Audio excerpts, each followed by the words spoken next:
اللهم صل وسلم وبارك على سيدنا محمد وعلى أصحابه أجمعين. ازيكم يا رب كلكم تكونوا بخير. طبعا ديزاين التورتاية النهاردة مختلف شوية وهي تورتاية شوكولاتة في شوكولاتة، في كمان نوتيلا زي ما انتوا شايفين كده. تفاصيل التورتاية كلها هقول لكم عليها دلوقتي معانا. التورتاية دي يا بنات مقاس 20، وهنقول التفاصيل ده كله وعملتها ازاي وتصميم الديزاين ده شكله ازاي. هقول لكم كل ده ان شاء الله في الفيديو معانا. يلا بينا كده نسمي الله ونبدأ الفيديو بتاعنا. بسم الله الرحمن الرحيم. انا كنت خابزه يا بنات هنا نص كيلو دقيق سبونج، وطبعا حاشياها وحطيتها في التلاجة عشان مجهزاها للحشو يعني. فما حبيتش ان انا التقطيع والحشو يكون معاكم، يعني الطبقات والكلام ده، قلت كفايه قوي الديزاين لان الديزاين فيه شغل كتير. طبعا يا بنات زي ما انتوا شايفين كده انا هنا حاطه الشانتيه في العجان، وهنا حطيت عليه معلقتين من الكاكاو البودر. وطبعا انا عايزه اللون اللي هو اللون الغامق للبني الغامق، فطبعا مش هينفع ان انا افضل احط كاكاو. لو حطيت كاكاو كتير هتبص تلاقي النوتيلا معاكي لونها ابتدى ان هو ان هو إن طعمها بقى يمرر. يعني كتر اللون ده هيخلي الكريم بتاعك يمرر. تمام، فظبطت اللون ده بالظبط، اللون ده اللي هي عايزاه، اللي صاحبة الديزاين بتاع التورتايه طالبه عايزه نفس اللون ده اللي هو لون النوتيلا. تمام، فقلت لها تمام مفيش مشكله، وعملت فعلا نفس اللون. هنا طبعا بعد ما ظبطت كده النوتيلا معايا، ظبطت الكريم شانتيه معايا. دلوقتي هبتدي ان انا بقلب كده التورتايه زي ما بوريكم كده. اللي هو الكيك كان في التلاجة، وزي ما انتوا شايفين اللهم بارك، شايفين ما شاء الله زي الفل، وطبقات جميلة ازاي وفوق ما تتخيلوا يعني. والحشو بتاعها كمان كان جميل، هي محشية شانتيه، ومحشية شوكولاتة، ومحشية شوكولات شيبس، وكمان نوتيلا. بس ايه كده الطبقة الأخيرة. وهبتدي هنا أجلس التورتيه بتاعتنا. طبعا عايزة أجلس التورتاية وعايزاها تطلع بنفس اللون الحلو اللي هي طالباه، هي عايزاها لونها غامق. فأنا حطيت زي ما قلتلكوا، حطيت فيها معلقتين من الكاكاو الخام، وحطيت كمان صوص شوكولاتة، وحطيت كمان معلقتين صوص شوكولاتة ومعلقتين نوتيلا. كل ده عشان أعزز الطعم وما يبانش أي طعم اللون اللي أنا بحطه. طبعا لما حطيت الحاجات دي ما ادانيش نفس الدرجة دي يا بنات، الدرجة دي خدتها من اللون البني. اللون البني اللي هو لون الغذائي، اللي هو انا قلت لكم انا بجيب ماجيك، هو يعتبر احسن نوع. بعد ما عملت كده هبتدي ان انا اجلسها كده بالشكل اللي انتوا شايفينه كده. هتبتدي هنا يبان لي نقط كده او حتت كده من الكيك. طبعا لسه هجلس تاني، وهحط برضو شانتيه تاني بالشكل ده كده. هفضل احط شانتيه لغاية لما احس ان انا بقيت راضية عن التجليس بتاعي، والتجليس بتاعي بقى ناعم وملمس خالص زي ما هتشوفوا معايا كده.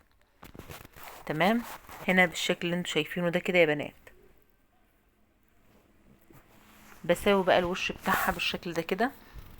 تمام، ولسه بقى هظبط بقى بقية التورتيه بتاعتي عشان الشغل اللي هعمله عليها. هجيب برضو السكرابر تاني، وهكون غسلته بقى كويس بالمية، وهملس كده عليه اللي يعتبر دي المرة الاخرانية. هتلاقوها ما شاء الله اللهم بارك، طلعت جميلة قوي ومتساوية جدا بالشكل اللي انتوا شايفينه ده. بعد كده هفضل بقى ان انا هظبطها من فوق بالشكل ده كده بالسكرابر. اي زيادة هشيلها بالشكل اللي انتوا شايفينه ده كده. هشيل اي زيادات موجودة عندي فوق. تمام، لما احس ان هي خلاص بقت مظبوطة وتمام التمام. نفس التب اللي انا هشتغل بيه ده يا بنات، اللي هو التب بتاع الوردة المقفولة، اللي كنا اتكلمنا عليه في اللايف اللي فات. تمام، انا بحب اشتغل بيه، اللي هو بشتغل بيه الوردة المقفولة. انا هنا خبزة يا بنات نص كيلو دقيق سبونج، حطيت عليه 6 بيضات، وحطيت عليه نص كوباية مية، معلقة محسن جل، شوية فانيليا سايلة، ونص معلقة خل، وضربت الكلام ده كله في العجان. ده بالنسبة للكيك. دخلته في الفرن، قعد في الفرن معايا ساعة الا ربع. تمام، ما شاء الله طالعة اللهم بارك. ارتفاعها حلو قوي، وما شاء الله ارتفاعها كويس قوي يعني. هنا بقى بعد ما مسحت البورد بتاعي هبتدي ان انا ايه هشتغل فيها وهعمل الروزيتات دي بالشكل اللي انتوا شايفينه ده كده. شايفين ما شاء الله اللهم بارك، بشتغل فيها على طول يعني. الشنطي بتاعها حلو ومظبوط، فطالع معايا كويس. نفس الديزاين ونفس الشكل ده العميلة جايبهولي وعايزة نفس الديزاين ده ونفس اللون ونفس الشكل ده بالظبط. فقلت لها تمام. قالت بس اهم حاجة عندي لون الكيك يبقى بنفس اللون ده. قلت لها اوكي مفيش مشكلة. وبجد بجد كتبت لي ريفيو تحفة، عجبني جدا الكلام اللي هي كتبته لي. وهي مش من نفس البلد بتاعتي، هي من بلد جنبي. هنا طبعا بجيب النوتيلا. طبعا كنت النوتيلا دي انا مخففاها بنات، اللي انا وريتها لكم امبارح في اللايف بتاع امبارح. هنا انا خففتها على معلقتين زيت، معلقه نوتيلا حط عليها معلقتين زيت وضربتهم كويس عشان اعرف اشتغل بيها وتكون بالشكل اللي انتوا شايفينه ده، تديني القوام الحلو قوي اللي انتوا شايفينه ده كده. تمام. هعمل بيها الدريبات كده بالشكل ده كده. وبعد كده هشتغل برضو في النص وهحط عليها بقية الصوص معايا، اللي هو صوص النوتيلا ده. تمام. ما شاء الله اللهم بارك زي ما انتوا شايفين كده يا بنات. الفكرة بتاعت التورتيه النهاردة فكرة بسيطة، وبس هي عايزة تركيز شوية، يعني تركزي فيها شوية عشان تطلع معاكي حلوة قوي بالشكل اللي انتوا شايفينه ده. هبتدي كده انزل ببقية النوتيلا بتاعتنا وهسويها كده بالمعلقة بالشكل اللي انتوا شايفينه ده كده. هساوي بقى، تساوي على قد ما تقدري كده. تمام. وهنا بقى هبتدي ان انا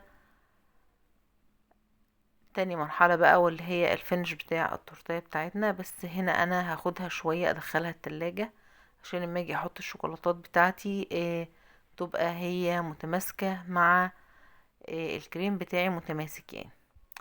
فهنا طبعا انا بجيب الشوكولاتة اللي هحطها، اللي هي شوكولاتة مارو. هي هقطعها كده قطع مربعة صغيرة، لان هي دي اللي هتترص زي ما انتوا شايفين كده، واحدة عكس واحدة، نفس ديزاين التورتاية اللي العميلة جايباها، هي نفس الديزاين اللي انا عاملاه بالظبط.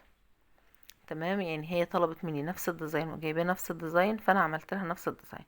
طبعا يا بنات انا كنت دخلت الكيك ده بعد التغليف بعد الروزيتات وبعد النوتيلا دخلته التلاجة شوية ورجعت خرجته علشان يطلع معايا الكريمة مشدودة شوية. بحط كده كريسبي بني شوكولاتة على الاطراف كده، وداير ما يدور التورتيه برضو زي ما انتوا شايفين كده. هجيب بقى هنا نص قالب السيليكون ده انا عملته بالشكل ده كده، وهدهنه بالدست الفضي بالشكل ده كده، يعني حاجة بسيطة خالص كده.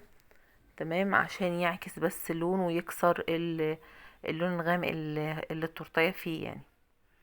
هحطه بقى بالشكل ده كده. تمام.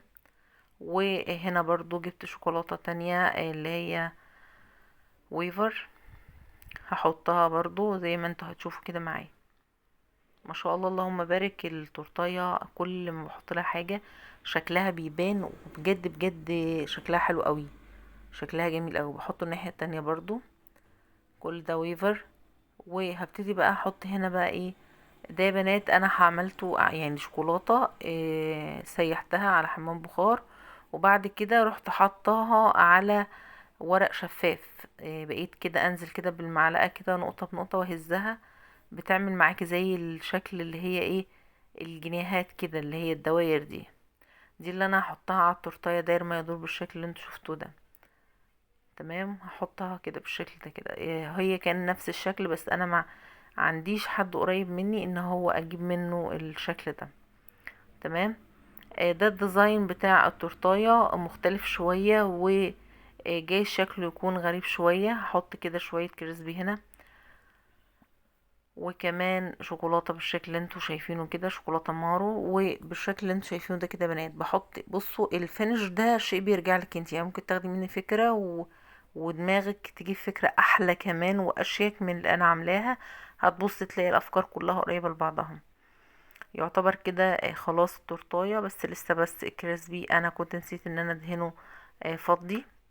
تمام. هرجع وادهنه تاني فضي، الكريسبي اللي هو نازل منها كده وهنا برضو كان معايا شوكولاتتين حطيتهم، وده الشكل النهائي. بس كنت دهنت الكريسبي اللي هو بونبون الكريسبي، دهنته فضي كده، لمعته زي ما انتوا شايفين كده، عمل فرق جامد برضو في التورتايه. وده الشكل النهائي بتاعها. اتمنى تقولولي ايه رأيكم فيها، واتمنى تقولي بتشاهدوني من اي بلد. واوعوا تنسوا اللايك والاشتراك في القناة يا جماعة عشان يوصلكم مني كل جديد. واللي ليه اي سؤال يكتب لي في الكومنتات وان شاء الله يجاوب عليه. وقولولي رأيكم ايه بقى في عالم الشوكولاتة اللي احنا فيه ده، وفي شكلها وفي الديزاين بتاعها، تاخد كام من 10؟ واقول لكم في رعاية الله، مع الف سلامة. سلام.